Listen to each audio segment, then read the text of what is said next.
Mike. All right, there. Now we're live. Greetings, everybody. Welcome to the Release 114 live stream. Where's my notes? I can't find my notes. Oh, that's because I'm on the wrong channel. 1 second. Okay, all right. All right, so this is Shroud of the Avatar, Release 114 live stream. And we are a free-to-play game. Each month we have a live stream the day after we publish the major update. And this month's update is Release 114. We've been upgrading the game updating the game for 9 years and 6 months. Shroud of the Avatar, it's a free game, yep. 450 scenes to explore. Follow us on Twitch on this channel, or on Twitter at Shroud of Avatar. Facebook, Shroud of the Avatar, or via RSS on our website, shroudoftheavatar.com. All right, so we try to have at least one live stream a month, providing updates on game development as well as upcoming events and sales. Today, we will have at least 2 prizing giveaways. To enter, type the phrase, "Beware the Comet," into any in-game chat. It's Whispers, Universal, Party, whatever. So you say we. Who's we? Who are you? Who am I? Oh. Yeah. You mean the introductions? I haven't gotten there yet. Oh, okay. So, let's see. In the event that folks watching this stream in Twitch complete a hype train, we'll add an additional round of prize drawings for each level of hype train completed. And now we're on to the introductions. So I am Ravalox, or Stephen Reinen, and I am one of the developers of Shroud of the Avatar. I am also acting as the operations manager, community manager, and the chief bottle washer. So, sir, next to me is... Hi, my name is Keith Quinn. I go by Sannio on the forums and in the game. And I wear several hats. The big ones are in charge of the quests of the game and the level design. So I do a lot of world building and puzzles and things like that. I also implement player-owned towns for those who have them, and make the one who makes adjustments to those. That's what I do here. And I live stream. Yep. So a little disorganized this time. Every so often I'm behind on what I need to get done, and today is one of those days, so trying to pull it together. Okay. All right. So sales. We have a remembrance sale. This is in remembrance of those we have lost, whether it be to war or just friends and family who have passed. We have Kodos on sale on the website. The Crown Store is set to 30% off for its sales. Upgrading Deeds is on sale at 20% off. And we have, what? Double XP? No. What? So, we have Double XP this month.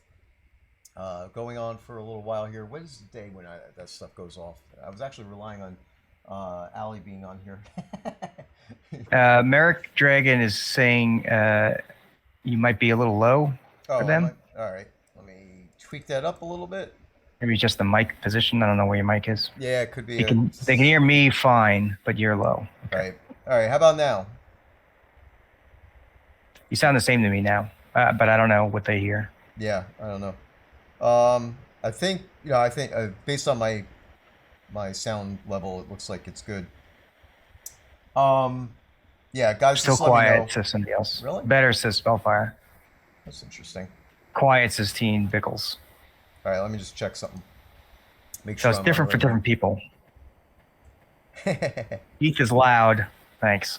But Rad was low. Better, but still quiet.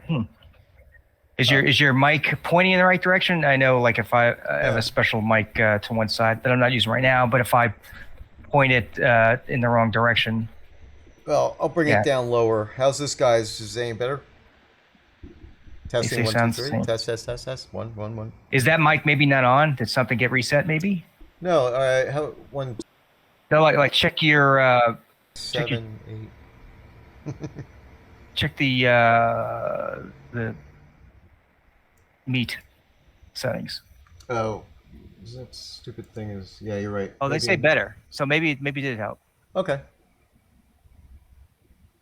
Well, I'm checking settings By anyway, the so- way, players and fans, I think we don't explain what kodos are a lot. It's a nickname that we have for crowns of the avatar, which is like an in-game currency you could pay money to get, and you could use it in our in-game store, and you could also trade it with other players and use it as decorations. All right, how's this better? That is awesome Okay. for me. I don't know about everyone else. Yeah, for everybody else, they're still going to hear the same thing because the audio mixer is going in different directions. But you were correct where the meet meeting was set to the wrong mic, and that was going to this mic up here. So, yeah, that's what happens with some chat software.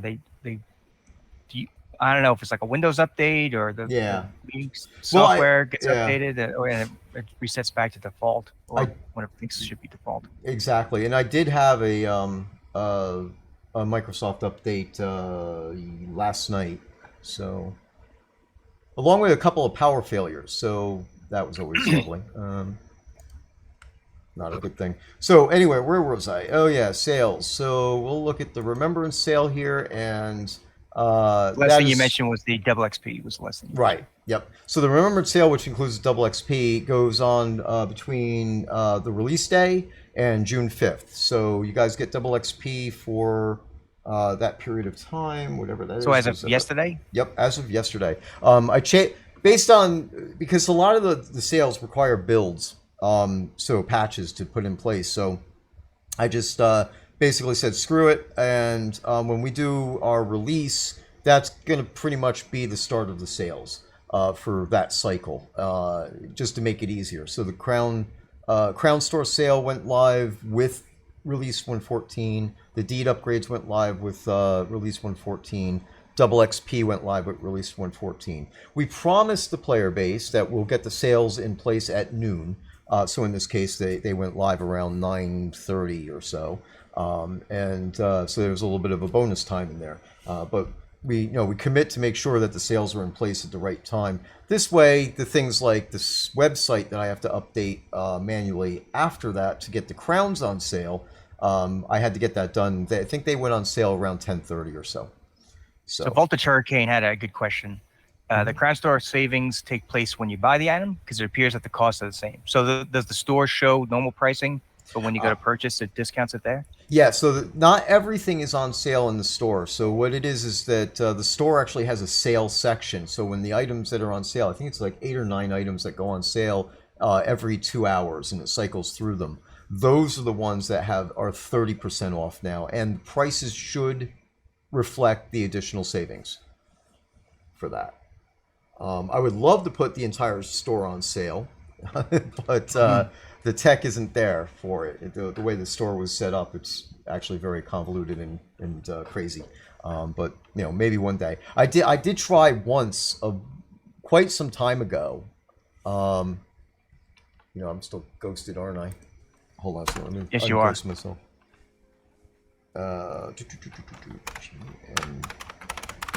False. This mic is in my way now. There. All right, now people can see me. Although they already knew I was here from the stream. So anyway, where was I? Oh yeah, I tried that a while ago. geez, I don't know, maybe it was almost a year ago. I went into the store and modified store items and added some bonus things into them and changed their prices manually. And it worked per se, but it was a hell of a lot of work.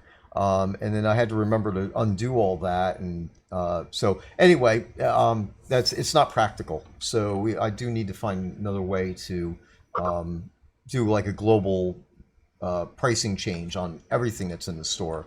But that's going to probably be new tech that is very scary to touch. The store code is very complex. We'll say the least. I spent some time. The next patch that's going in, it fixes a few things that are in the store, and it's just I don't want to go into it. It's traumatizing. So, but all right. So that's where we are. Bottom line, this is a polish release, and we mainly do bug fixes and stuff like that. We have a bunch of POT upgrades and changes that are going in as well. Some of them I think made it into the initial release, but a lot of folks came in right at the line for getting it into this release. So I'm kind of bending the rules a little bit this month, and the next patch that we're going to do, which is going to probably be Sunday, either Sunday or Monday. I don't really want to intrude upon Memorial Day weekend festivities with a patch, but we have, geez, what is it, like I think four, maybe five town changes now that are going in. I know there were, yeah, there were two in the release notes that said they were pending a patch, Yeah. and then I think you've submitted at least two more. The last right? one was an ownership change. Gotcha. The one yesterday was a merger. Yep. So the message here is that I'm bending the rules a little bit. It's not really a cool thing to be patching the game in the middle of the month, but we we do basically give ourselves leeway for one additional patch after the release to gather up anything that we were caught or issues that we created with the release. So going ahead and throwing in the POT changes and stuff on this one. But general message here is that if you're looking to upgrade your pot or make a change or anything, please try to get it in by let's say the 15th of the month. We go into a lockdown towards the week before release. And as everybody knows, the last Thursday of the month is the release. So basically figure 7 days prior to that, that's when we lock things down, and we don't really want to change stuff because I'm actually making the build. So we're putting the final version of the build on QA, testing that internally, and then going through the process of making the live builds. And this actually takes a few days, not to mention setting up the subscriber rewards and stuff like that. So as I said, the point is to try to get your pot changes in earlier in the month, because as a general rule, if the change comes in at or beyond what we call lockdown, then your change will probably be held over until the next release. Don't risk having your pot changes being pushed off because you sort of delayed it. Yeah. Even if some pot changes are simple, some of those player-owned town changes are pretty complex. If you have a name change, biome change, there's a lot of work I have to do. Right, exactly. Particular, those two types are a lot of work, but there's a whole bunch of other things people do. Sometimes they do mergers, they change the location. There's a lot that could happen. Exactly, right. It's very versatile. Yeah, and it requires a full client patch to do it. So, we try not to patch the game too many times throughout the month because those people who are on Steam, they tend to have, it's basically a full patch that's coming down. So, I have a haircut tomorrow. So it's a full patch coming down. Yeah, well, it's so shaggy. You know how it is. You hippie. Um, so the uh, now I lost my train of thought. So anyway, that's what that is. Yeah, I don't know. Is it? I don't know if it's in the schedule. Barely skimming the schedule. But Yeah. can we also talk about the items that were sort of disappeared last time that hopefully we have fixed? Yes. Right under your name, it says outstanding bugs, and that's That's that's one. I exactly what got that you. is. I didn't get time to plot it all out, but Oh, okay. Yeah, we can yes. talk about Yep. So I'll lead into it, and basically there was a little snafu with some stuff in Blood River and the Vermilion Lens. They're still outstanding. This is the unknown item. So if anybody has any unknown items in their inventory, um, excuse me, don't worry about them. Leave them where they are, or you could delete them. It won't have any impact on anything. What we need to do is there's some it. extra work. Probably won't. Yeah.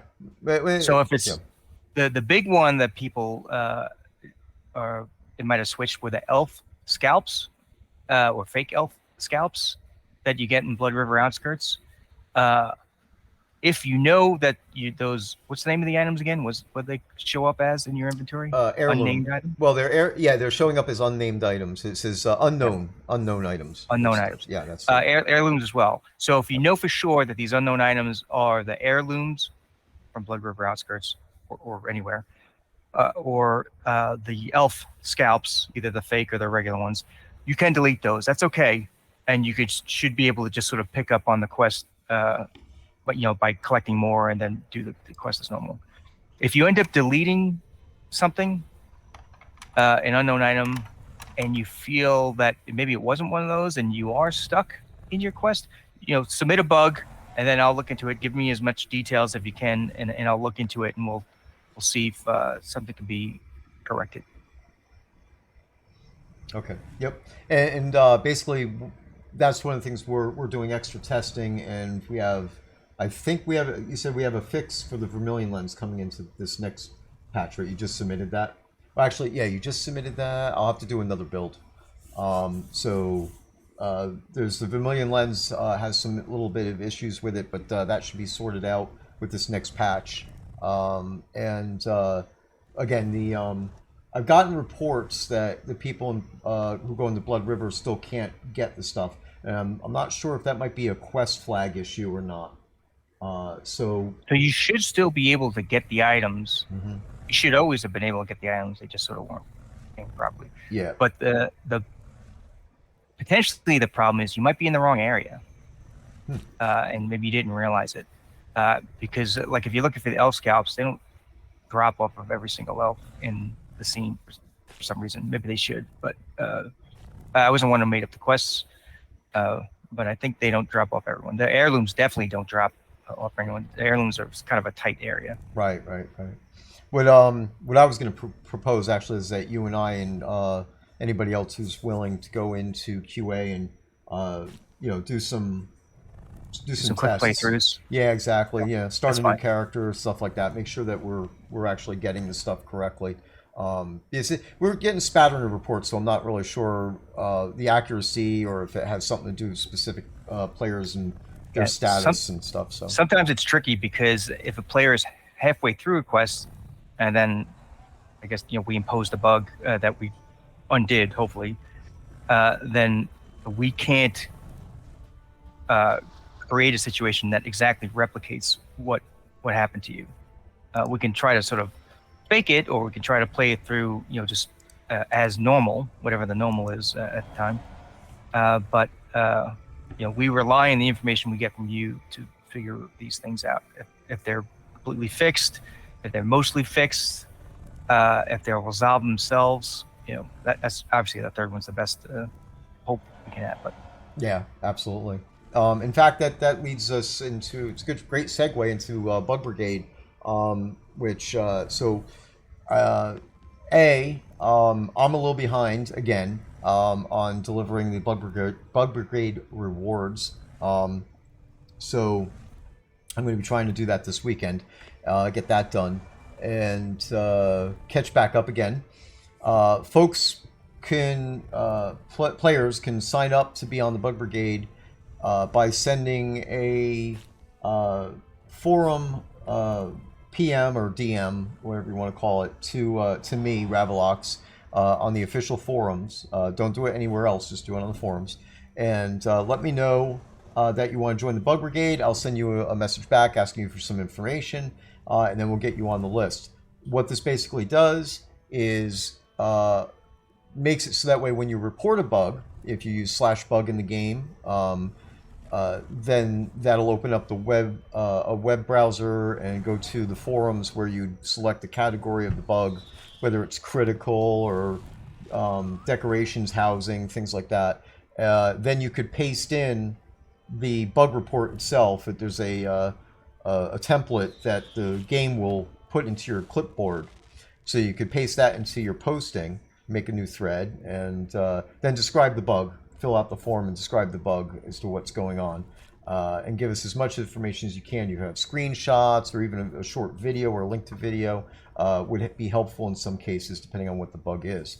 Yeah, /loc information is hugely valuable to me, which is in your chat window. You can do /loc, and a bunch of information is put into your clipboard, which you can then in your bug report do Control-V, paste that stuff in there, and then it's got some it's got coordinates. And actually, sort of, if I use one of the big crazy string, I can actually sort of not only go to where you were, but I can also face the camera the way you were facing it. So like if you were looking up or down or whatever, then that's pretty awesome. Plus, there's some other details in there that are helpful. But the /loc is phenomenal. I can't recommend it enough. If you're not sure if you should use /loc, do it anyway. Do it in the vicinity of the bug. You know, if you actually sort of like leave to go to the overworld or some other scene, then that doesn't really help me as much. I'm actually I'm hijacking my own thing here. Give me a second. Make this bigger so everybody can see. And what we're going to do is we're going to go over to the bug forums. I did a /bug in game already, but that it went to a different browser window. So I'm just doing this. And if we're giving tips, another thing that would help is like if your headline of your bug report in the forums was something like here's an example of one that I would like. You might have like the name of the scene and a colon and then a description of the bug. So you might say, I can't even think of one right now. Vertus pass colon stuck bot, or you might say airy colon merchant doesn't open buy menu. You know, just like a newspaper headline summary to just give me this, you know, the 5-6 word bare bones information about it. You know, maybe it might be like lamp won't light, or floating object, or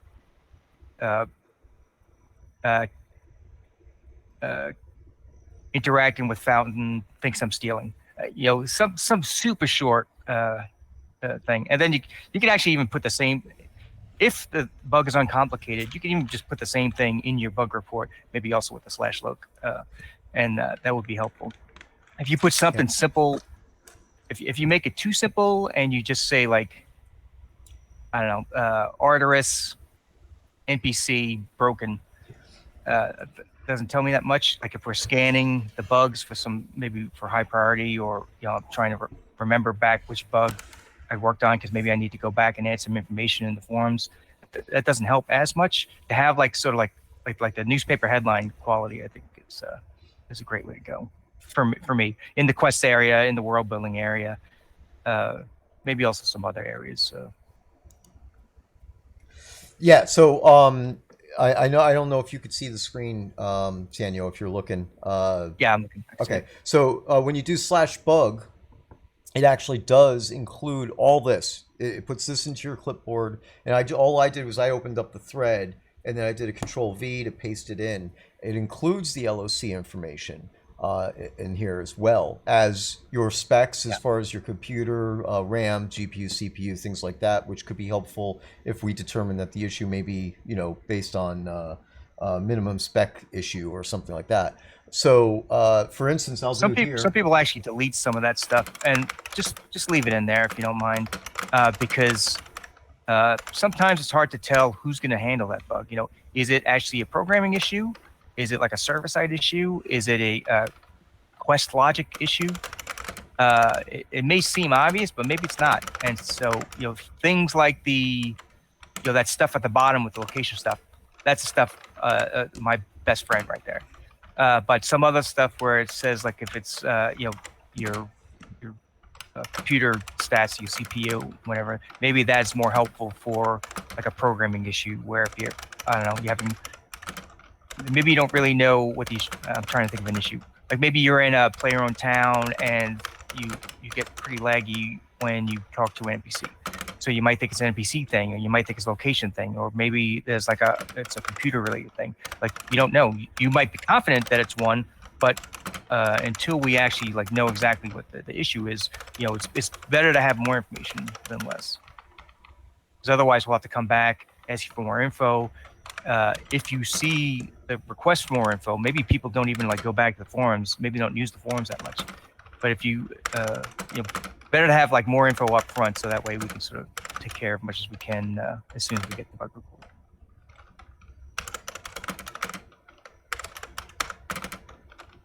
Oh, what is the bug? I cannot fish in the courtyard of. So if you put in the title Castle Atos : at the very start, then that would be a headline I would love. Of course, I'm not saving this, but yeah, and my typing is but if we're showing it, yeah. So this actually wouldn't be a bug because there's no fishing in the courtyard. There's no water, but we would see it as a suggestion. Yeah. So I mean, I might, if I saw it, I would probably respond to it and say like, we don't have fishing in the courtyard. We actually have fishing outside in the river if you actually want to fish. Right. So the fountain and the blessing areas, they're just shallow water. There's no fish supply in any of that. Right. Of course, this fictional player is trying to fish on the stones, so that's not going to work either. But I would also explain that in the castle, even though there are fish like in the tank that is under the floor, that's not meant for fishing either. Right. So this is just an example of a typical a bug report. So you treat it as tongue in cheek, but for me, whether the player like meant it seriously or not, I would probably give him like. Yeah, exactly. Of course, we don't want joke posts because then it takes the time to go research it and figure it out. But if somebody did think this, then obviously we would respond back and let them know that exactly what Sannio just said. But the point is, one of the points here is, please don't say Castle Atos, I cannot fish in the courtyard, and then when it says details, see title or something like that. You definitely want to be able to talk about whatever the bug is, explain it a little bit more. If our bug moderators are not sure about what you're talking about, then we will definitely put up a needs more information and requests. We'll actually ask the specific questions, about what's going on. And here's a bad bug: if your subject said fishing's broken, and then in the body you put fishing's broken, and then you don't put anything else, we're not working on that bug. You didn't give us any information. Right. Is it subjective to you that you don't like the way it works? Is it actually broken in a specific area? Is there something kind of broken with your character? Maybe we don't know anything about what's going on, and we would have to ask you like, give us more information, and hopefully you would give us more information so we can actually figure it out. But it would be better if you just sort of gave it all the good info up front. Right. Exactly. I've had people say, they give, I don't know if it was fishing broken or combat broken or something very vague like that, though, months ago, and did not want to give a location. Like I need to know, I need to be able to reproduce as best I can the situation that you encountered, and I can't just sort of assume that what happened in uh, far hinterlands is going to be the same problem that happens in Jotungrund. There's two separate scenes. There's a lot of different things going on. It may seem like it's the same, but it might not be. Maybe there's something different with the tier levels, or maybe the water type is different, or maybe like Jotungrund, it's like way too big, and that causes problems by itself. And so there's a lot going on behind the scenes. So the more info you can give us up front, the better. Try not to assume too much, but anyway, I don't want to keep writing about the same stuff. No, you're good. So, so as he was talking about /LOC, which is location, if you do that, it'll give you some information that you could also copy out of, which is also automatically copied into your clipboard, and you could paste into other things. It'll show you the scene where you are and the actual XYZ coordinates, and I think most people are aware of XYZ, where you are on the grid on the map in the game. There's also a command, LOCTRACK, look track, which I just entered the command, and you can see at the top here, it added, of course you won't, on the normal client, you won't see the build information, but you will get this information indicating where you are, and it shows your LOC, and as I run around, it changes the LOC on the screen.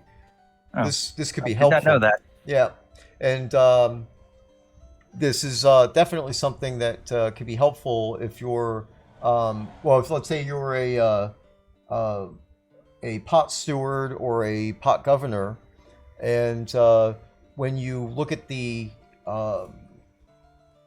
this decoration palette, which of course this scene doesn't have any decorations placed because it's not truly a pot at this point. But if you have a pot, you could go into your decoration palette and see all the items that are placed into your POT. If you're a steward or a governor of that pot, then you'll see the XYZ coordinates on there. So if you can't find something, you don't know where it is, you could use this LOC track, lock track, to run around and find where that is. And it's definitely useful and not that hard to use. So, just a side thing. So, and then lock track again, we'll turn it off. So, all right. So, yeah. So overall, going back to the thing, bug brigade. So if you if you find a bug, obviously we would like you to report it, and that's how you would do it. /bug in the chat window. It'll open up a browser for you into the right section of the forums for bugs. Select your category, start your thread, paste in the bug report, and then submit that, and the bug moderators will go through verification. If other players see it, if you see other people have posted bugs, you could verify that you've seen that bug as well. Then we get it into our system, and it goes through the grinder, which is our process of repairing our bugs. If you like submitting bugs and you want to do that on a consistent basis, then you might want to join up with the bug brigade. And as I said, to do that, send me a PM, say that you want to be in the bug brigade, and what that gives you is rewards for actually participating each month for doing submitting your bugs and helping out with getting the more detail in there and helping us make the game better. So there's a forum post up there. You can search for Bug Brigade Rides Again, and that's in the bug section, feedback and bug reports section of the forums. Right at the top, it's pinned right at the top of that forum section.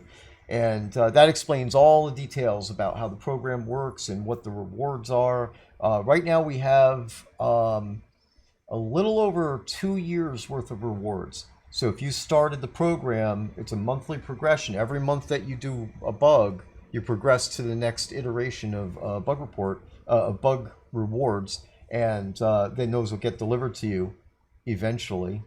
And then you climb up that tier, and those things are rare. They are not some of the bug rewards to be clear, are things that are already out there. Like there's butterfly pets and things like that. Anything bug related we threw in. But there's also unique and more specific rare things like Corpian chair, which is definitely one of the ones that people have always been looking to get. That's month 12 of your progression into the bug rewards. Then there's plaques, bug plaques, and there's a lot of specific things that are only available via the bug reward program. Vulcan Jedi asks, how long does it usually take for a reply, as in a reply to a request to join the bug brigade? Yes. Well, again, that goes along the lines of my not being able to keep up with getting the rewards out on time. So I currently, as the more eagle-eyed, when I brought up my browser, you would see that I had 4 unread messages in my inbox. 3 of those 4 unread messages are bug brigade requests to join, and I will be processing those this weekend as well as the rewards. So in general, you should expect a reply within 2 weeks, or at the most within the release cycle, right? I'm going to defend your time frame a little bit. The past month, in the first week or 2 weeks, we had a lot of those item issues, like the elf scalp thing I was talking about before. And a ton of Steven's time was taken up like exclusively by trying to resolve that stuff. So if you specifically submitted like a couple weeks ago or a month ago, then that's why it might have been delayed, I feel. Yep, and I'm checking. Thank you for that. I'm checking here to see who it is. I see Vulcan Jedi's. That was I think actually Knight Rider might have also did it. Yep. Knight Rider 0070.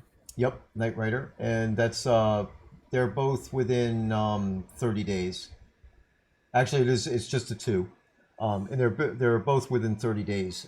So I'm not too far off, but it is, in my opinion, it's not acceptable. So I'll try to do better with that. But I will. You get back credit. So what I do is I look at when you initially submitted the request, and I make sure that I check for any bugs that you've done at least back to when you made the request. And of course, depending on when you made the request, like in this case, I hope you guys don't mind me saying that you submitted these requests on April 29th, right? So right at the beginning of the month, basically.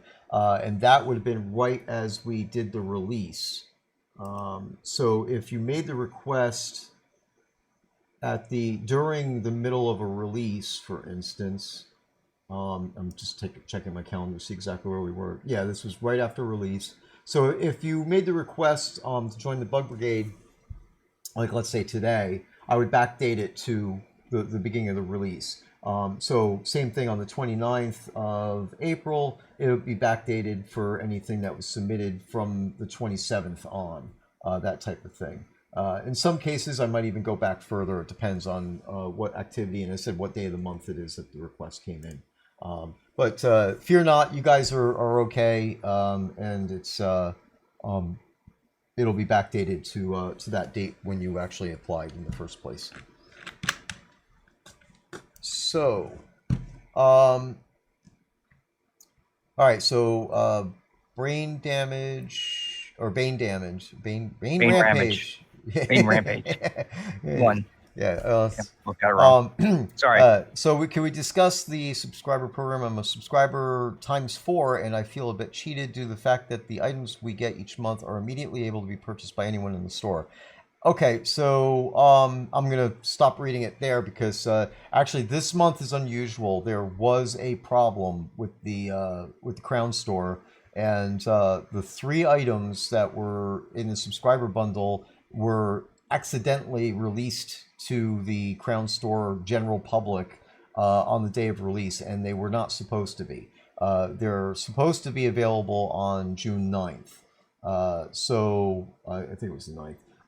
Basically, it's the third Friday after the release that generally the subscriber rewards are released into the Crown Store. So Yeah, this month the date setting was set up, but it didn't apply correctly. Well, that's been corrected, and that's going to come into the patch. I wasn't going to He's also talk about it suggesting that specifically, but he's also suggesting there be variance between subscriber versions versus store versions, which we have yeah, done that in the past, but that actually there's a lot of overhead in that because now we're mhm, making double items. I yep, I don't normally do the store stuff, but it seems obvious to me from discussions and my personal opinion is that we would then be making double items, yep, and of the double sets of items, some of them would be available uh, basically for 30 days and then go away, right? right, yep, So you wouldn't be able to get them the next month if you had subscribed brand new. So it's a super short lifespan for not a lot of bang for the buck in a way. Uh, the better plan seems to have become stagger the release dates mm, from a production perspective. right, yeah, and I like your idea a lot. And if we had a bigger team and the scope of the game was much bigger, we had like several artists working on that stuff, we probably could like do that and wouldn't really be much of a wouldn't be that much trouble to have like the extra items. But that's probably why. Does that sound right, Stephen? yep. Yeah, it's Well, let me just get the game back to daytime here for me, and give some action. Yeah, basically, I'm not so much as concerned with database bloat as like Star was.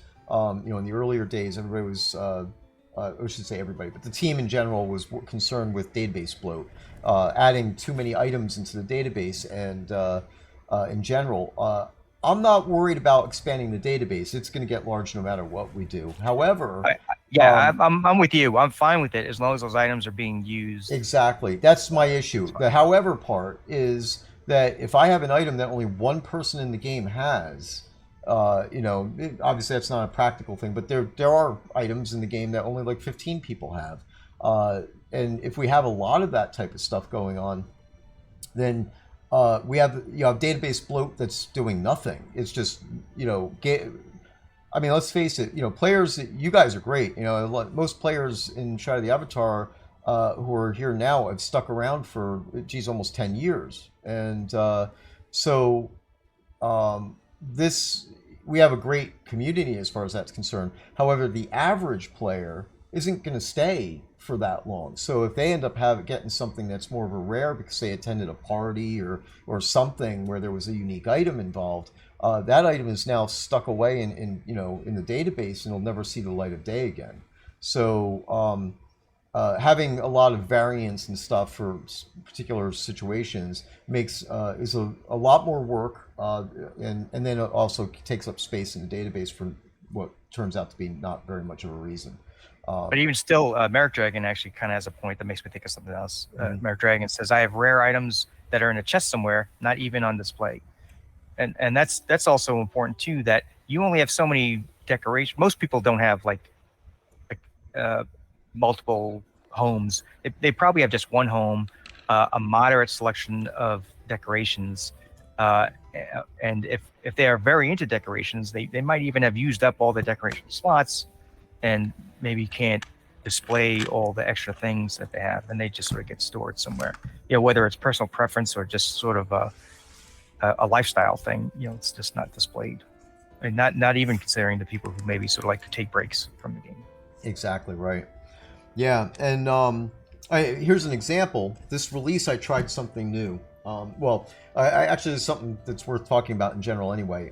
We've shifted the time frame for our work window to do the release deployment on the last Thursday of each month. So we're going to stick with the same day and in general the same time. But instead of taking the server down at 9 a.m., I'm taking it down at 8 a.m. And the reason for this is really to smooth out the process.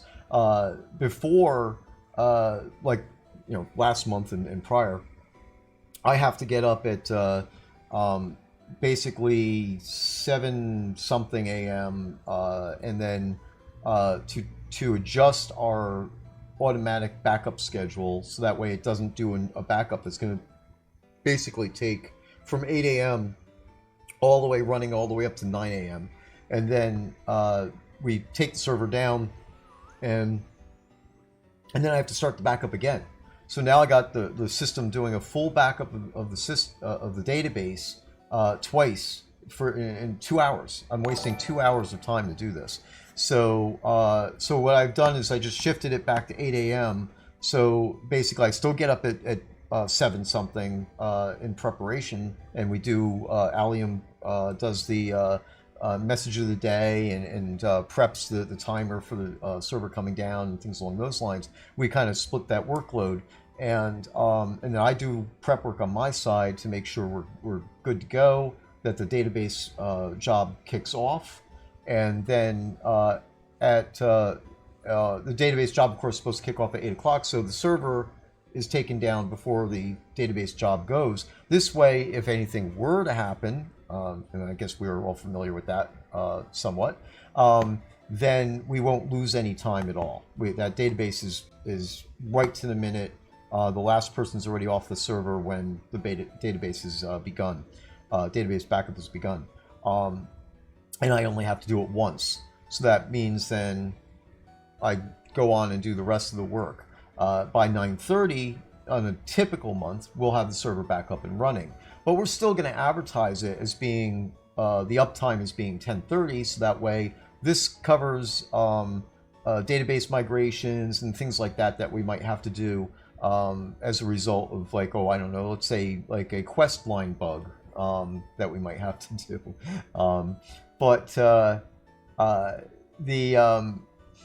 This just streamlines things. It brings it a little bit earlier. Apologize for anybody who tries to log in before they go to work or anything like that. I know it's taking the server down an hour earlier than it was before, but it is going to be better in the long run as far as the work window the work that we have to do, the amount of time that I have to spend staring at the screen, and then also allows us to have some buffer in that up to that 10:30 to do some extra work, because bottom line is that there is maintenance that has to be done on like a quarterly basis and things like that, along with database migrations and other deployments that we might be doing. That'll take longer than the normal amount of time.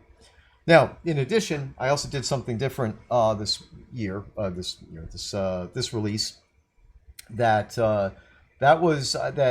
I set up shop in Discord in one of the voice channels, and I played music while I was doing the work. So, as some of you know, I do DJing on Mythical Music Radio, and of course I could have done that on that radio station, except for the game is down. So, you can't really hear it in the game. Granted, I could do it on the website thing, but then, that's pointing everybody to a website, and, all that doesn't, it's just too much baloney. In addition to the fact that it's a little unfair to the other radio stations if I was hosting it on my own radio station. So, I just put it in a Discord. I could transmit music through a Discord voice channel, fine. It's in the background. It's already preset. It doesn't affect the work I'm doing. So every once in a while, I do a voiceover or type in the chat saying that here's where we are. The backup's done. We're doing this next. We're doing that next. So that way, the players are more in the loop as to what's going on while we're doing the deployment. So next month, I plan on doing the same thing. So if you're up at that point in time, feel free to join us in the general chat channel in Shadow of the Avatar Discord. And if you want to come join in the voice and listen to some music. Now, the point of this is that, why does this have to do with all the rare stuff that we're talking about? I didn't create, actually, I GM renamed an existing cloak that's already in the game, and just called it the Release 114 Deployment Party Cloak. So that was basically a one-time thing, because it's the inaugural time that I tried this out, and actually I was quite pleased that we had about 16 people listening to music throughout the release deployment. So I sent them each a cloak for that. So that's technically a rare, and I don't really think that there'll ever be any more of those. Next month I don't really plan on doing any cloaks, but as I said, this was kind of a what do you call it, charter member thing. These first ones to experience it and help me test out the process. So again, it's the same type of thing. So those 15 cloaks are now in the game, but there's, in theory, there are not going to be any more of them. It's not quite the same database bloat because I'm just renamed an existing item.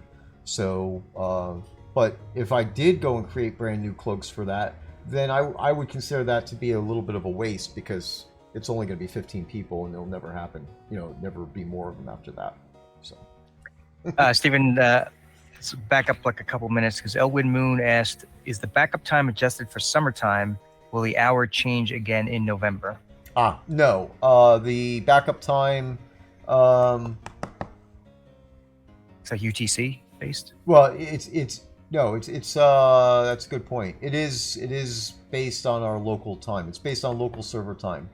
So in November or October, whenever, November, first weekend in November, when daylight saving, whatever, saving time goes When it into changes. effect, it'll still be 8 a.m.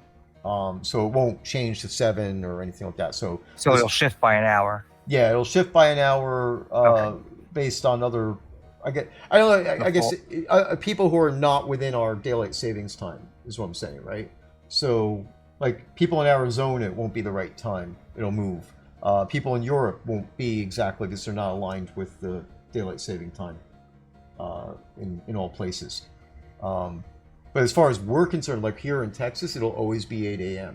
So it's 8 a.m. Central Time. Right. Yeah, and that's why I always do that. Is I always do this CT after things. I don't usually put DST or daylight savings time or anything like that in front of after the time frame because it's just going to be at that time all Central Time, whatever our time zones status is at that time. So if that makes sense. So Noise. yep. So as far it's interesting going back to the original thing about being a subscriber. We have been talking and bouncing around ideas about a second tier of putting in a subscriber thing for like a tier 2. I've written down some notes and there's been some preliminary discussions about this. Of course, we have to get website coding changed, and that involves Tassilo. And I do have a backlog of things for Tassilo to work on. So Tesla's our web guy. yeah. There's definitely an interest in expanding the subscriber program so that way, like right now it's $9 a month for the subscription. So we'll do a tier 2 at let's say Rewards program. It's that subscription. Oh, okay, rewards program. I don't know what the nuance is there, but I know it was important to the people who set it up. It's a rewards program. Right. Yeah, it's an optional rewards program. Basically, the current level is $9 a month, and so we're thinking like either 18 or 20, something like that. Then that would basically double plus a little bit more of what's going on. And I'm going to leave it generic there, because we still have to iron out the actual details and have team meetings on all that stuff. Yeah, we're thinking about it. We have some notes about what we want to do. There's some technical limitations that we have to jump hurdles over. Right, exactly. Yeah, and I think it's doable. It's just a matter of getting the tech in place. So Tassilo has a bunch of work to do. And one of those things is, and I could say that we are aiming to put Twitch loot drops in place as well. And we don't have a time frame on that either because that, again, requires some work and integration stuff that needs to be done with Twitch's API. But once that's done, then this will streamline things. But, I like Twitch drops. It's a nice system, I think. Yeah, I've been poring over the design documents, I guess you could say, right? The implementation documentation. And I definitely got a headache for about 2 days while reading that. but the It seems concept like it is. definitely seems like it's probably complicated to implement. Yeah, I mean, in the end, I don't think it is. I just think that whoever wrote the documents are not really good, great technical writers, to be Mm. honest with you. Because, I mean, what it comes down to is it's a pretty straightforward thing, right? Uh, the the players of Shroud of the Avatar will do a similar link between their account to Twitch. So, Yeah, basically you'd have to they're, pair the two accounts so yeah, one knows that right, when you right. earn stuff on Twitch, your Shroud account needs to know that something has happened in your It, Twitch account. Yep, exactly right. And then once that's done, then the streamer would also have to like sign up with us, and so that way we know that they're Yeah, going to be eligible to have the drops come to their viewers. And then Twitch does all the other stuff on the background, sends a token over to us when somebody wins something, and then we have to do what we would call an offer code on our website, which is basically the same mechanic that we would use to deliver pledge rewards and stuff back in the day. yeah. So, But then I wonder also, because there's going to be some support issues where people will say that they haven't got their drops, or some streamers say they're broadcasting Shroud of the Avatar, but actually aren't. right. Uh, Maybe they're showing themselves sleeping or cooking or something Yep. completely unrelated. That's So right. there will be some like behind the scenes stuff that we'll have to Hmm. check into or police There'll or whatever. still, yeah, there'll still be some administration that'll need to be done. Because of course they have to tag their stream as being Shroud of the Avatar, colon Forsaken Virtues. Yeah, But and we have that now every once in a while, where streamers are not actually playing the game. Uh, historically there was, I believe there was somebody who was using it as a security camera system and things like that. And yeah, but we do audits and we check into things, and when those streamers are located, they're advised. Depending on how egregious it is, they're either given a warning or they're uh, yeah. told that they can't participate in the streaming program anymore. So it'll be the same situation on that. The back end will still be there. And yeah, that definitely can happen. But of course, all the tech aspect of this would be on Twitch's side now. Yeah, it'll be nice. Like I played Rust a lot, which is like a PvP survival base building game. And every couple of months they do Twitch drops where you get new skins that change the material of an item in the game, like your lockers or your guns or gear, and it's pretty good. It works out well. Uh, the last one they did, I didn't actually get all the items, and I was like, "Oh, what happened? Did it sort of have a blip, and I can't go back and get it because they only offered a time frame?" But then I found that they actually had a sort of obscure, for some reason, obscure recovery method where you could sort of tell Twitch to sort of like double check everything I mode, and if I didn't get it yet, push it to me, and it worked. It fixed it. So, so the only problem that I've had is that the fact trying to to find that way to sort of double check my earnings, my winnings. It worked out. Yeah, pretty good. So another thing that I'd like to mention, since it floated across my mind while we're talking about this, is that I am updating. I'm in the process of updating the policies for artwork, any artwork submission. So basically, right now we have three different things that could be submitted by players for to be included in the game. One of those being the heraldry, which most people are familiar with at this point. That's the big one, I Yep. guess. Yeah, it's the most widely used. Biggest scope. Yeah, and there are two methods of doing that. One is we have a generator that you could when you go in there and you open up the form, you'll either have, if you already have a heraldry, you have to unlock it. If you don't have a heraldry yet, then you have basically one free shot at opening that up and setting it up. I shouldn't say shot, but one free iteration. So you would go in there. It'll give you a choice to either upload your own artwork, or you could go into a generator and piece together a heraldry from within that generator. Both are viable, and they're both good. There's rules about those things. I won't go into all the details, but of course, main thing is that we don't want any words, no letters or words on heraldry, and absolutely can't be copyrighted stuff. So So that's they'll reproduce a band's logo or something from a cartoon or. right. And we are aware that there are some that have slipped through at some point in time that have to be cleaned up. But that's as you can imagine, that's not exactly a light switch. So there's some work involved in cleaning all that stuff up. So anyway, that's all down the road. Then the heraldry is there, and if anybody has questions about that, feel free to send a note over to support, or reach out and just ask Allium or myself, and we'd be happy to help guide you through that process. The other two are submission for POT loading screens, and the last one after that is submission of in-game portraits specifically. So the heraldry one, I'm not really changing anything in it. It's it was a very complex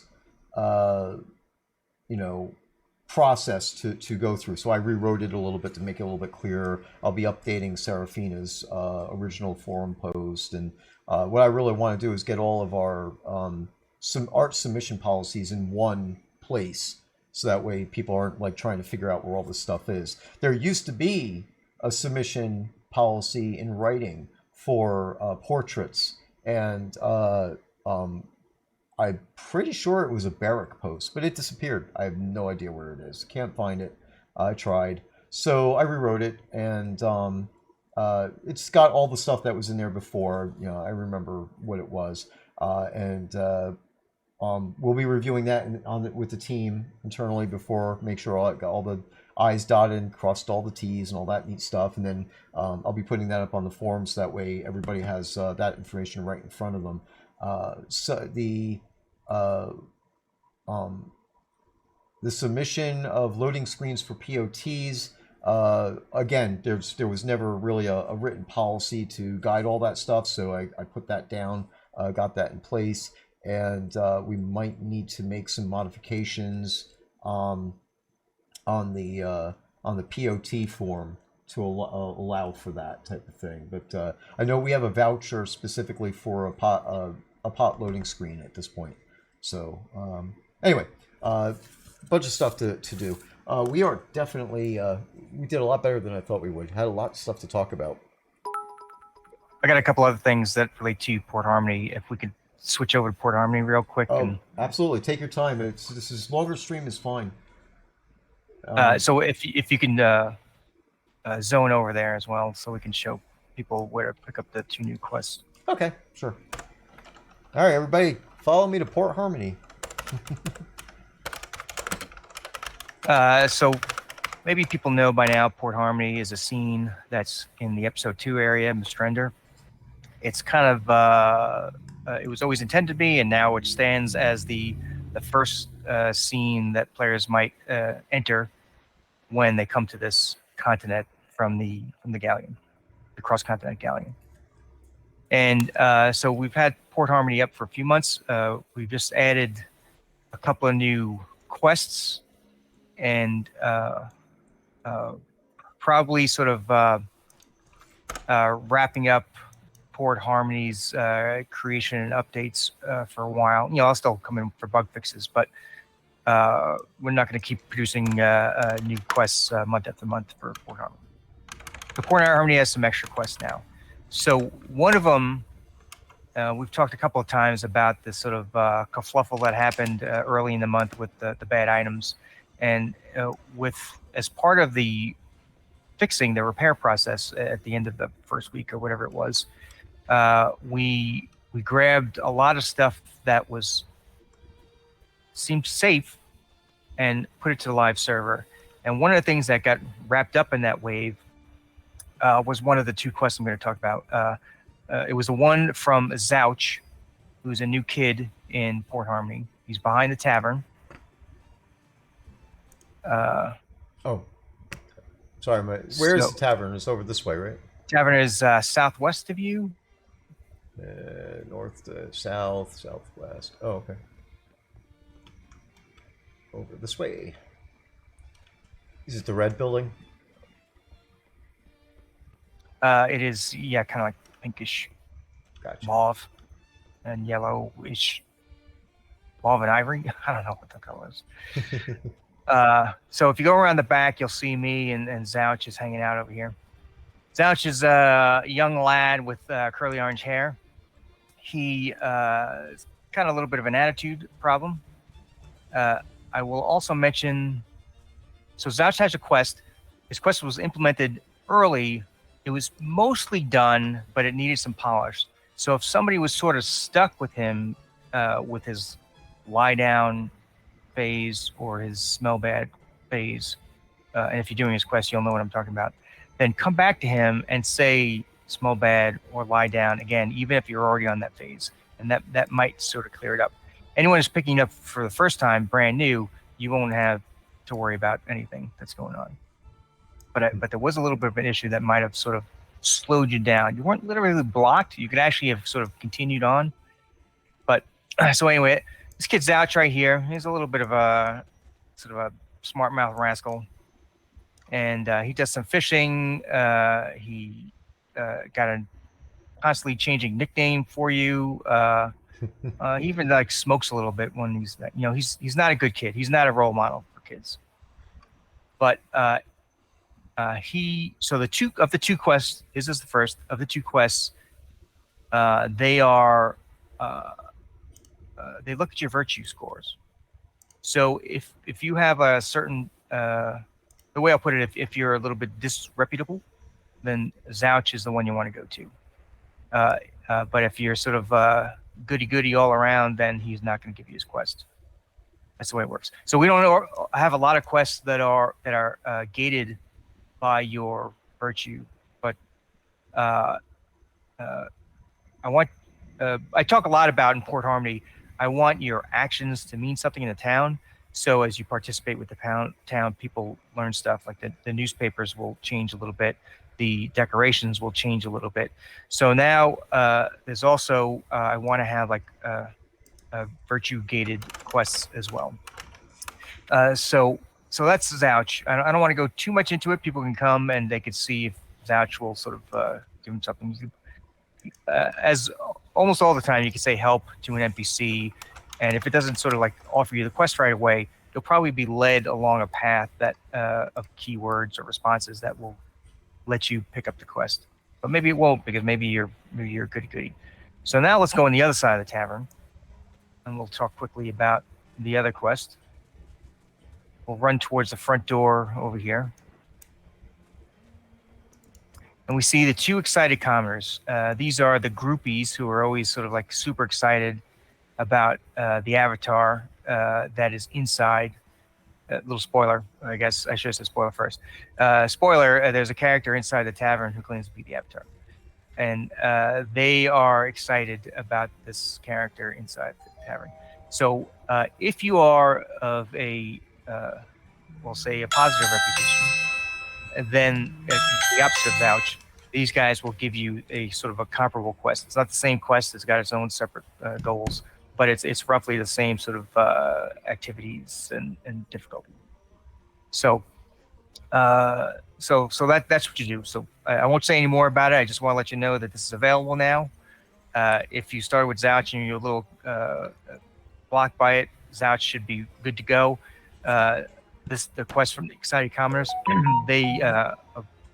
it didn't go in early. It came in after everything was completed and polished, so it should work fine.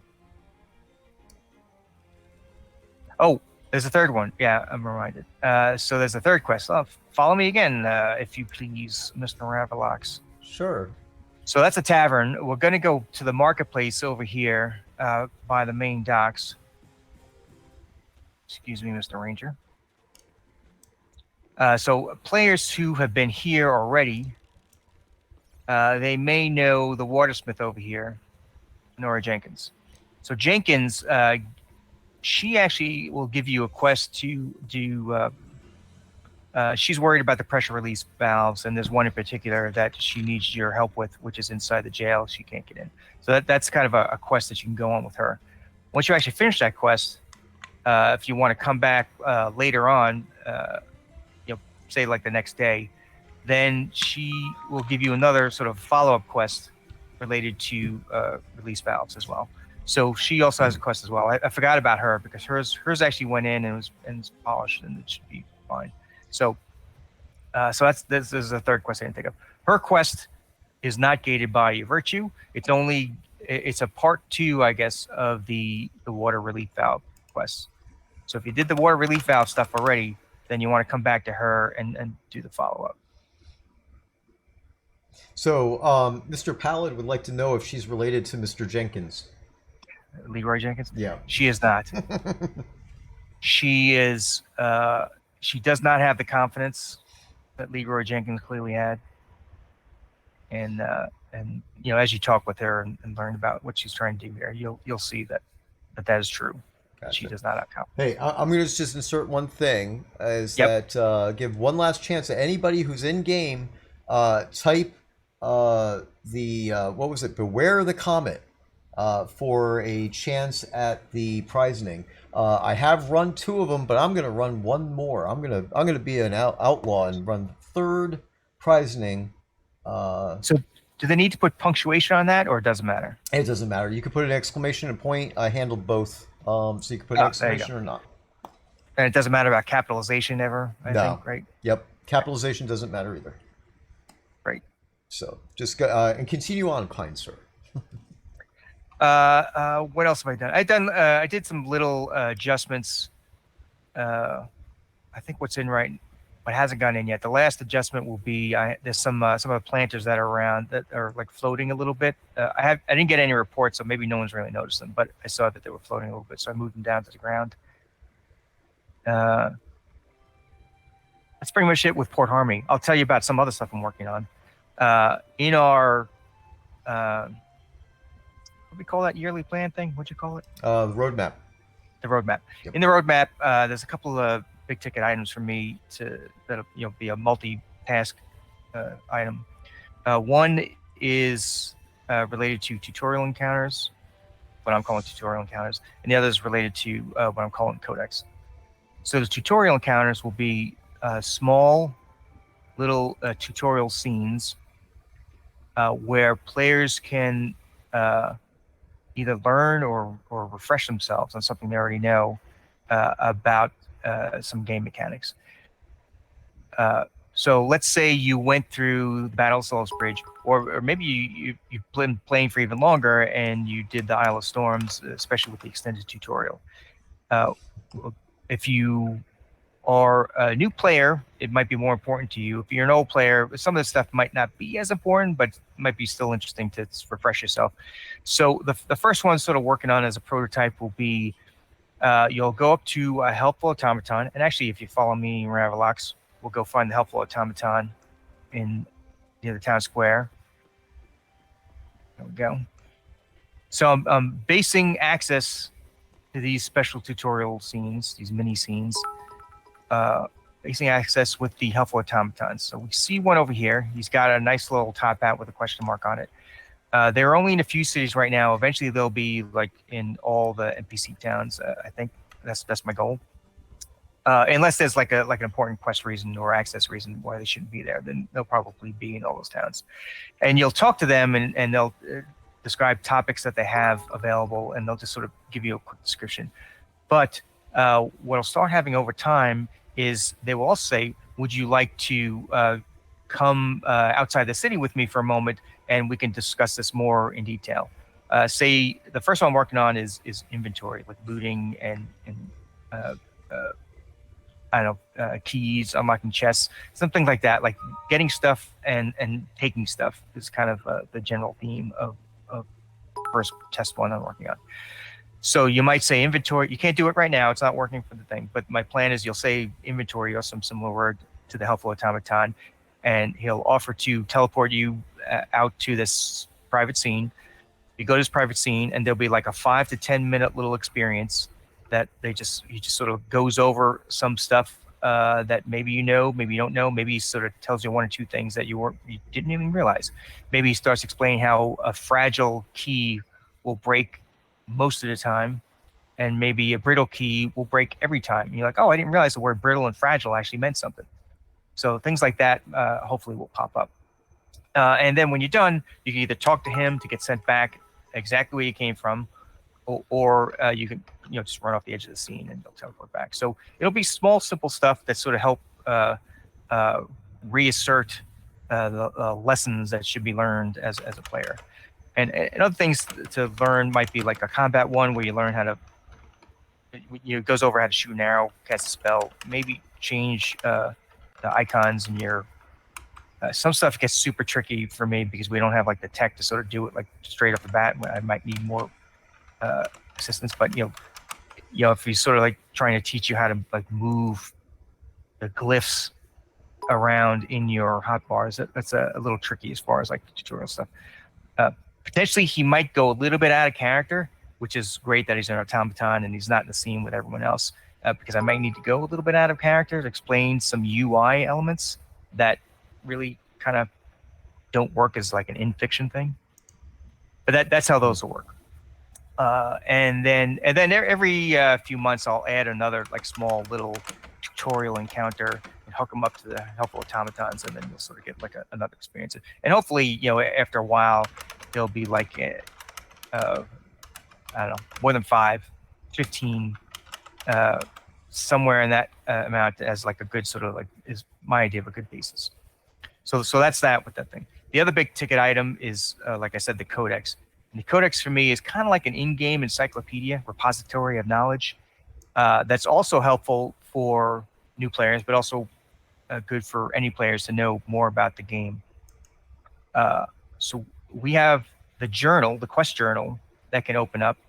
And nowadays it has like a nice filter and organization, so it can sort of, it's easy to sort through and see what's currently active as far as the tasks that relate to any quest you have, and shows you all the completed quests and some extra info in there, like when you acquired the task in the first place. So that general layout, imagine that general layout, but instead of in-character journal entries that your characters basically written themselves, imagine now a codex which has sections for like encyclopedia that has like a little 1 or 2 sentence blurb about any given NPC town, Arteris or Resolute or Bruchash. It might be also in the encyclopedia section, there might be like a blurb about kobolds, about humans, about elves, obsidians. What do these words mean in our fiction? And so there's something that explains these things. And then there might be like another section that's like a what I call assets section that might talk about your gear, your weapons, armor. Also in the asset section might be decorations and descriptions on how to place that stuff and how to equip that stuff. So it's sort of, we overlap a little bit with the helpful automatons help purpose. But it's now, you have like an in-game, a blown out player guide that describes the importance of some of these things, where it fits in the fiction, how to interact with some of these things.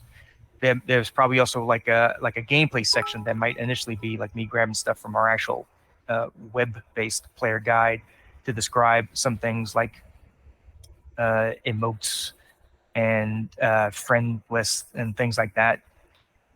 And then probably there's some miscellaneous section and like a support section. The support section might not be that much. It might just say how to submit bugs, maybe stuff like how to submit pictures for your heraldry, things like that aren't really gameplay, not really in-game fiction, but things that you would want, information you want to access while you're in the game.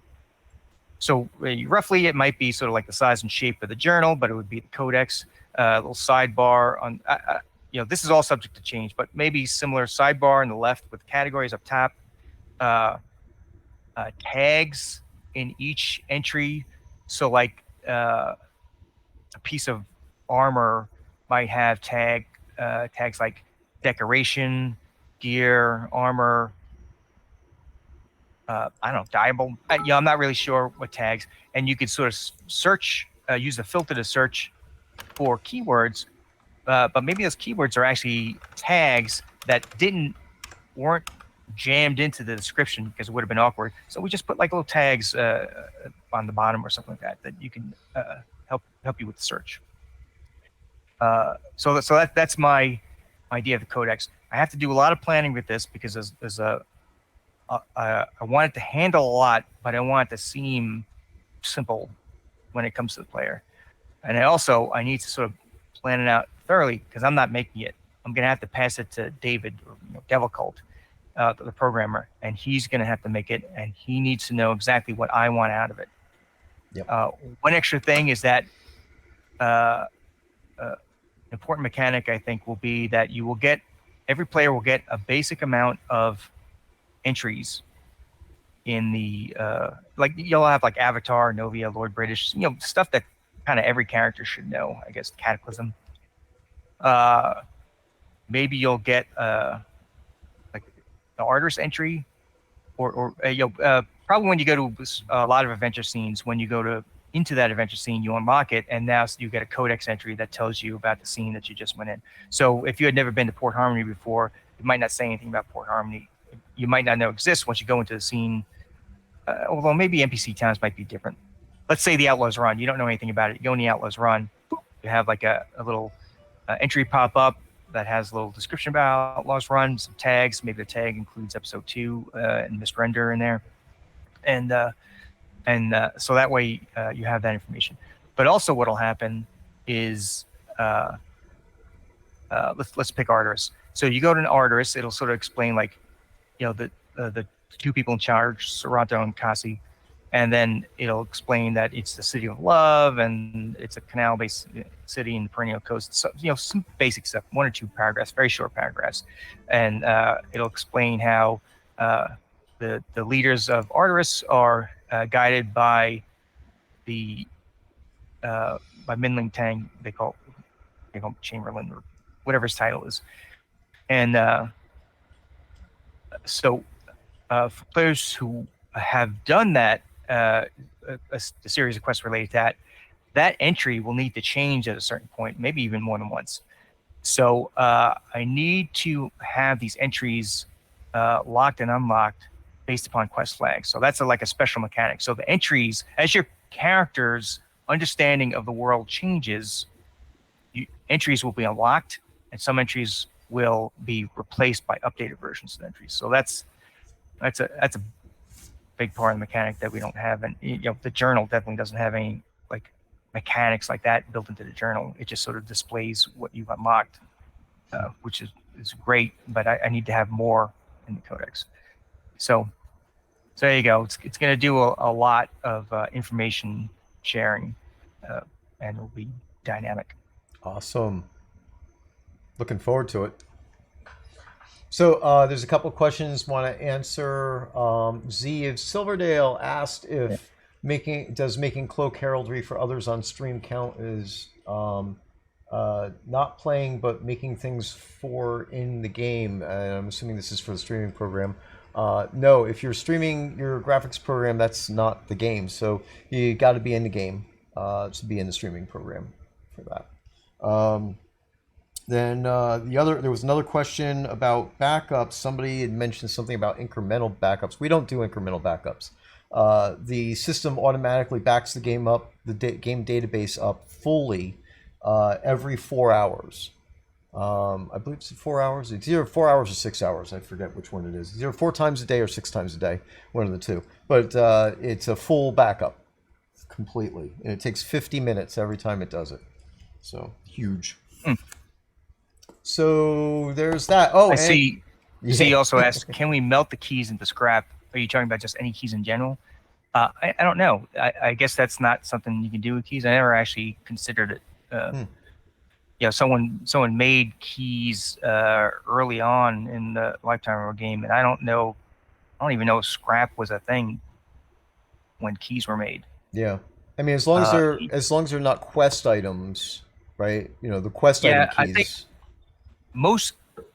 I can't think of any key off the top of my head that is uh, one that you're not allowed to destroy. Right. Yeah. Like But those. that would be Mhm. important. Yeah. I try to make it that any quest item, if possible, is something uh, you can just get rid of if you want. If for some reason you don't want it, and then you can sort of go back to the source and get it again. And it makes it a little weird sometimes. Uh, it's kind of okay if an NPC says, "Oh, did you lose your key? I have an extra one here." Mhm. It's a little weird, a little bit.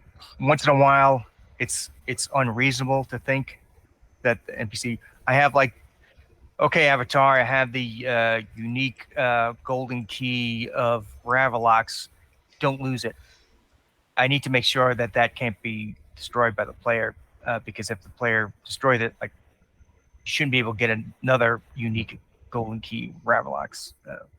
You know, so that's a little tricky. Yep.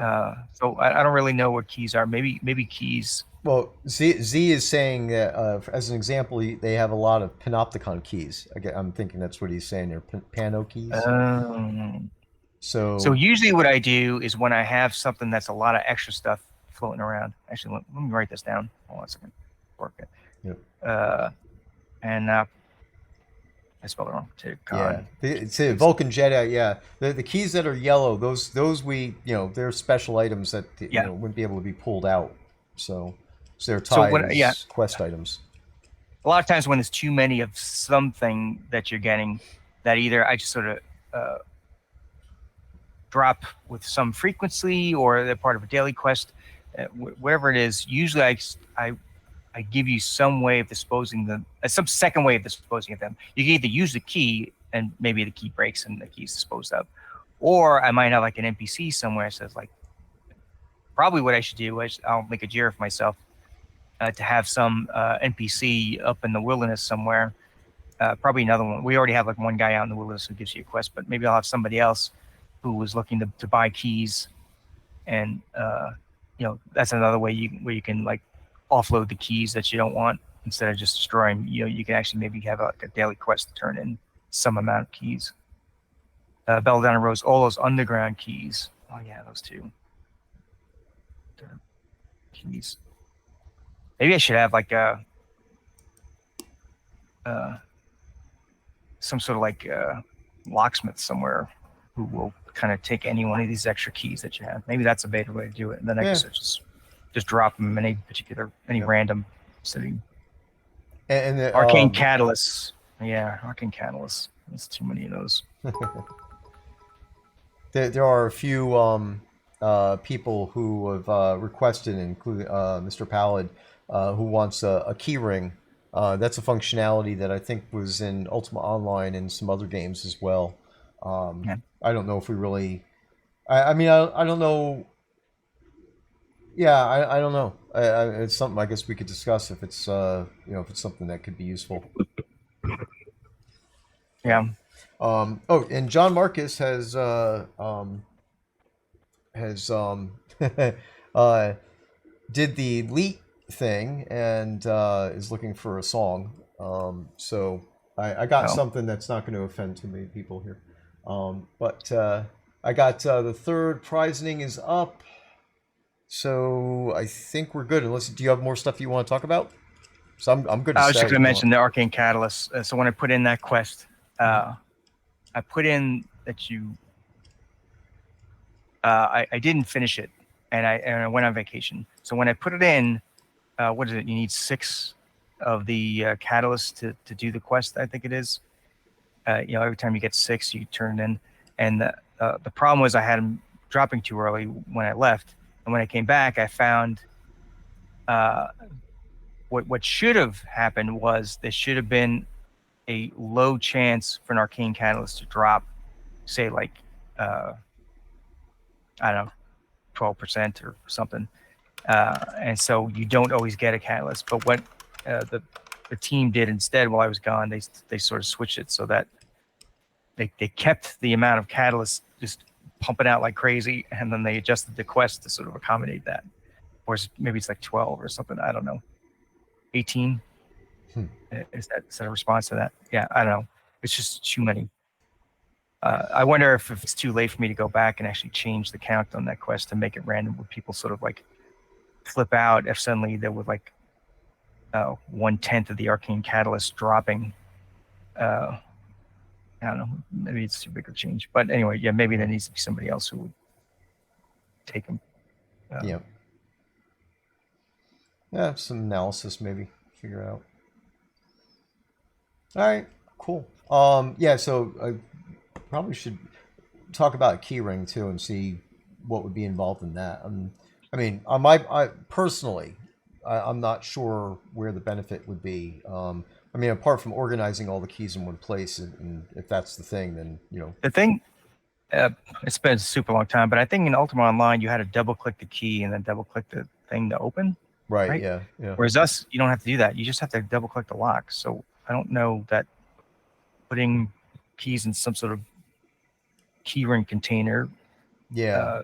Like saves you clicks. right. That's what the keyring did. It saved you clicks. Yeah, exactly. And like Merrick Dragon is saying, a deco keyring would work. Well, okay, I could see that maybe, but even that would be a different thing. It's like if you want to display, more keys that are in the ring, then there would be more keys displayed. That would be a more complex deco item that, So I'm not sure what we would do Yeah, that about was something else that the UO version did. That as you put keys on it, yeah, it was a changed it. Yeah, unadorned ring, and then it had keys on it. And we right. had keys. So I don't know. We'll have to see. But all right, so I do have all the three prizings set up, and so I think what we'll do is I'll torture people first, then we'll do the prizes. Where's my torture list? Okay. All right, this is one of my favorite things. I've actually done this in the past, but it's been a long time actually since I've done anything. So I'm going to do this. So deal with it. All right.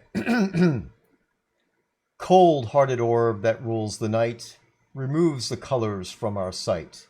Red is gray and yellow white, but we decide which is right and which is an illusion. Pinprick holes in the colorless sky, let insipid figures of light pass by. Mighty light of 10,000 suns challenges infinity and soon is gone. Nighttime to some a brief interlude, to others the fear of solitude. Brave Helios, wake up your steeds, bring the warmth the countryside needs. Breathe deep the gathering gloom, watch lights fade from every room. Bed-sitter people look back and lament, another day's useless energy spent.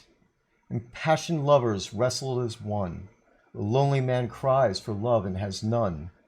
New mother picks up and suckles her son, senior citizens wish they were young.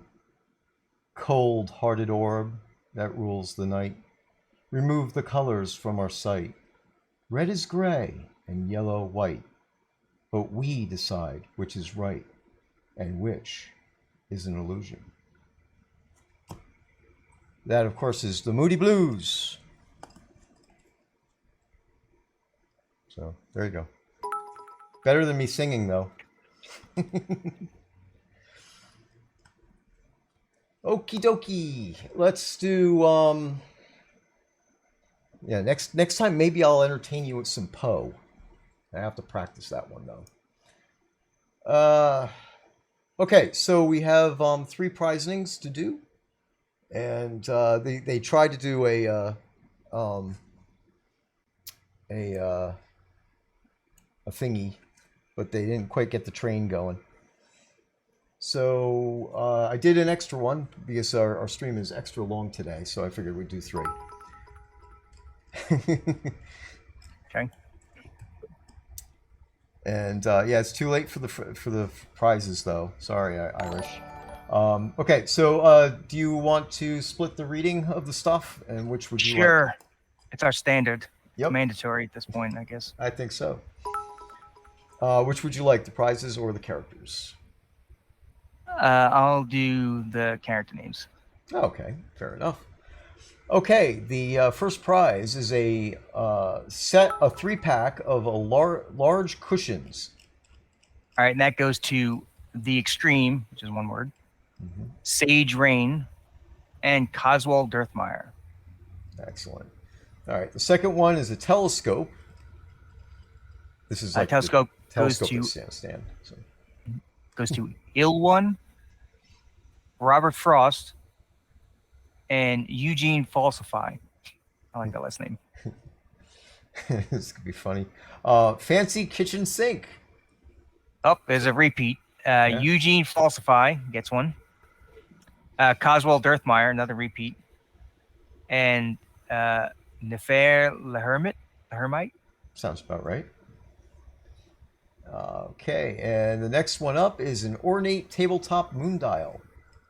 Okay, and one of those goes to Merrick Dragon. Another goes to Azurion Dufresne. And then the third one goes to ICS Namus. I'm trying to see if that actually is something. Oh, yep. Aegeus Nomus. Simon says die backwards. There you go. And the final. I solved your riddle. The final prize is an ornate village moon dial. One goes to Asmo. Next goes to Aurelius Silverson. And the third one goes to Selenia. Congratulations, everyone, all you winners. Excellent. Very good. Thank you very much. Oh, Merrick Dragon asked what he got. What did he get? He got a ornate tabletop moon dial is what you got, Merrick Dragon. There you go. So, woot. Yep. Woo, yay. Congratulations, everybody. This, of course, is a holiday weekend, so prizes will, well, actually, they may or may not be delayed. I know that Lainey is away for the weekend, and I believe that Veepers has offered to deliver the prizes. So thank you very much, Veepers, for doing that. And congratulations, everybody, for the prizes. Thank you for staying for an extended stream. Didn't really plan it, but to be honest with you, I think we probably could end up going for a while longer.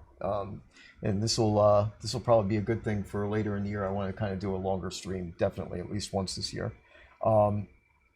But keep in mind, next month, where are we now? It's the beginning of June. We're going into June, so the next release will be leading into July, which of course is Lord British's birthday. So we are currently in the process of working on scheduling so we could get him, put him in a half Nelson and bring him on stream, and so we could force him to deal with the fact that he's, I think, 62 years old this year.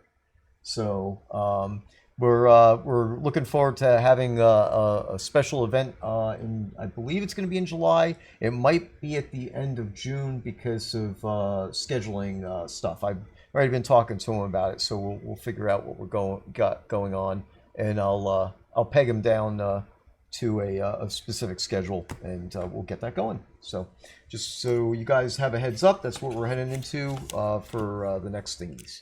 So there you go. Anything else? Nope. I think we covered everything plus. Okie dokie. Good. Excellent. Now, what I will do is look for who we're going to raid, if anybody. Let's see. Thank you, everyone, for joining us in the stream, by the way. From me to you.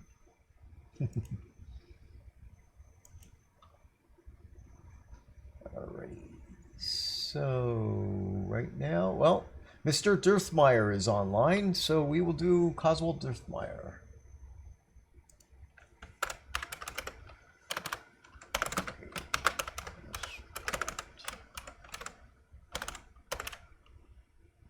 Wow, this was a long stream.